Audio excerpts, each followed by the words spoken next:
85 millions de dollars. C'est le prix de ce tableau. Salut. Aujourd'hui, je vais vous parler d'art abstrait, d'art moderne, bref, de tout ce qui ressemble à peu près à ça. Et on va essayer de comprendre pourquoi ça coûte aussi cher. Et je vais faire des blagues, t'inquiète, on va rigoler. 1950, Jackson Pollock peint ceci. Jackson Pollock, c'est qui? C'est un artiste américain né en 1912 qui, de son vivant, avait un énorme succès, notamment grâce à ce genre de peintures qui se sont vendues jusqu'à 200 millions de dollars. Celle-là, par exemple, elle vaut 450 millions. 450 millions. Vu comme ça, on dirait un assemblage de caca d'oiseaux. On dirait que des pigeons ont chié dessus. 450 millions. Quoique, Jackson Pollock, dans les théories derrière ses peintures, dans son style assez fou, il a inspiré beaucoup d'autres artistes. Mais c'est lui-même aussi inspiré d'autres artistes, puisqu'il n'est pas le premier à faire ce genre de peinture, ce genre de travail que l'on appelle de l'expressionnisme abstrait. Expressionnisme abstrait, qu'est-ce que ça veut dire? Ben va chercher sur Google. Voilà, je fais pas tout pour toi, je suis pas ta pute.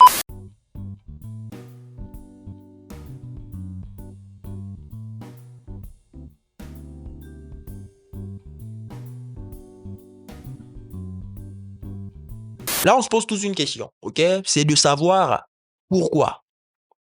Pourquoi? Pourquoi un adulte avec toute sa tête ferait un truc pareil?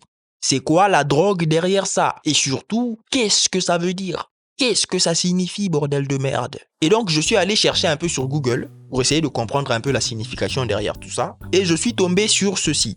Jackson Pollock lui-même aurait fait remarquer, je cite, que ces peintures n'ont aucune signification objective inhérente et que la façon pour les spectateurs d'en profiter est d'arrêter d'en chercher une. La signification des peintures de ces œuvres est dans le processus de peinture et le mouvement capturé dans l'œuvre elle-même. Traduction, ces œuvres n'ont aucune signification, ne casse pas la tête à essayer d'en trouver une. Va te faire foutre. I suppose every time you're approached by a layman, they ask you how they should look at a Pollock painting or what they look for. How do they learn to appreciate modern art?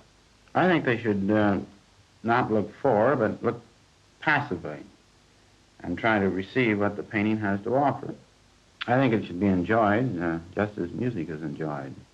After a while, you may like it or may not, but I think at least give it a chance. Bon, concrètement, si j'ai compris, l'artiste, le monsieur, il veut juste que tu regardes son tableau et que tu sois perdu un peu par les lignes, les couleurs, que tu imagines un peu la scène, bref, que tu sois un peu hypnotisé par le tout. Ça fait 1 heure que vous êtes scotché, là. Faut changer de chaîne à un moment, là. Beaucoup de sérénité qui se dégage de ce tableau. Il ne veut pas te peindre une fleur, une maison, un visage, peu importe. Si tu as besoin de ça, ben va te faire voir. Lui, c'est les lignes et les couleurs. Personnellement, pour moi, 80 000 balles le tableau, faut que tu me dessines un truc. Un portrait, un paysage, une maison. Dessine un truc. Tes lignes et tes couleurs, j'en ai rien à foutre. Pas les couilles, hein. Même là, à 80 000 balles, si tu me dessines une maison, faut que ça soit un château et que j'habite dedans. Tu dessines un truc, je rentre dedans, je paye plus le loyer. Je deviens proprio. 80 000 balles. Putain. Cela dit, le prix d'une œuvre, c'est une autre histoire. Lot number 18 now is the superb Pollock, number 19 of 1948. Here it is, ladies and gentlemen, and where should we open this? 18 million to start it, 18 million, 20 million, at $20 million, $22 million, at 24 million already, at $24 million. I'm going to knock it down here at $52 million.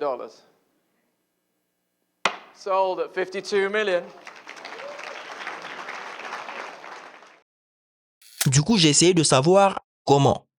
Comment ça se fait que ça coûte 200 millions de dollars alors que ton petit frère de 3 ans et demi pourrait faire la même chose. Comment? 2015, plus récemment. Ce tableau va se vendre à 81 millions de dollars. C'est une œuvre de Mark Rothko. Mark Rothko, c'est qui? C'est un artiste mort dans les années 70 qui, comme notre ami Jackson Pollock, a peint des trucs assez simples, si on peut le dire ainsi, mais qui se sont vendus à des prix exceptionnels. 66 millions, 72 millions, bref, une pluie de moula. That's 77,500,000.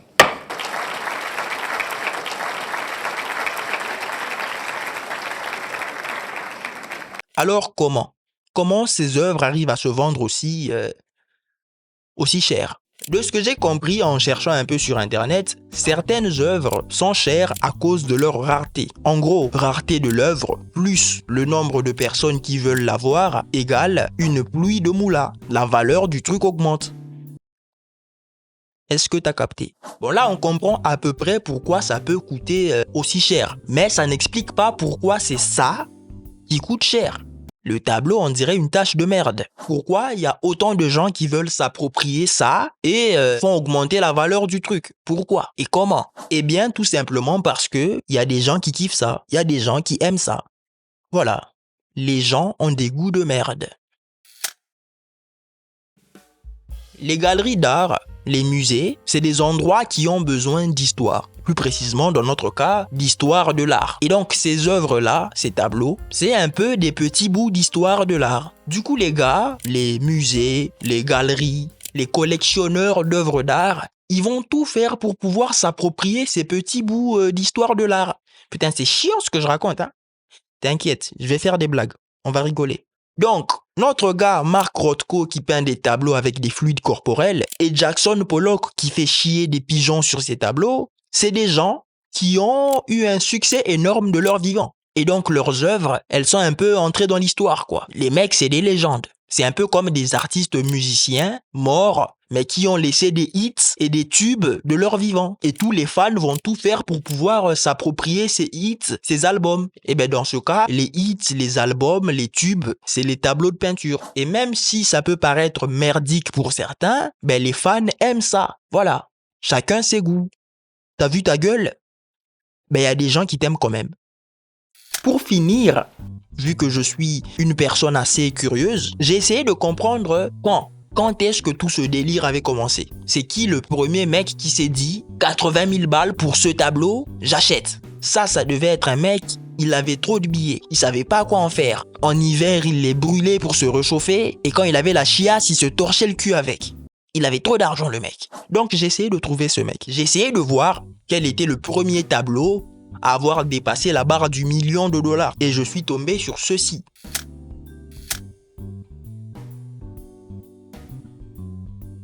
Je dois avouer quand même que ce tableau, il est très bien peint. Ça change un peu des excréments de volaille de Jackson Pollock.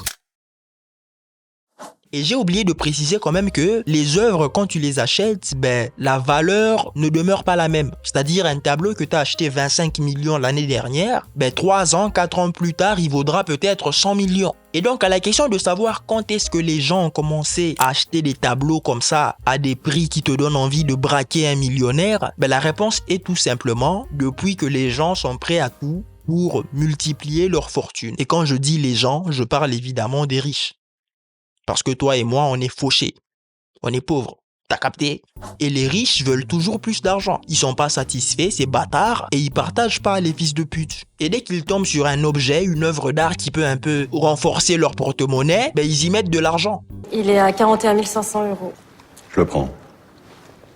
Ah bon? Et la beauté de l'œuvre, ils en ont rien à foutre. Tu les montres une tache marron sur un caleçon, ils achètent. Faut juste dire que c'est une tache de caca de Louis XVI collectionnée par un artiste suédois de l'époque contemporaine, ben ils y mettent l'argent. Et je pense qu'à ce rythme-là, ben on pourra tout vendre, tout acheter. Voilà, on peut donner de la valeur à n'importe quoi. On pourra nous vendre de l'air, par exemple. Tu pourras péter 100 millions de dollars. Faut juste mettre un peu d'histoire pour ajouter de la valeur à ton P.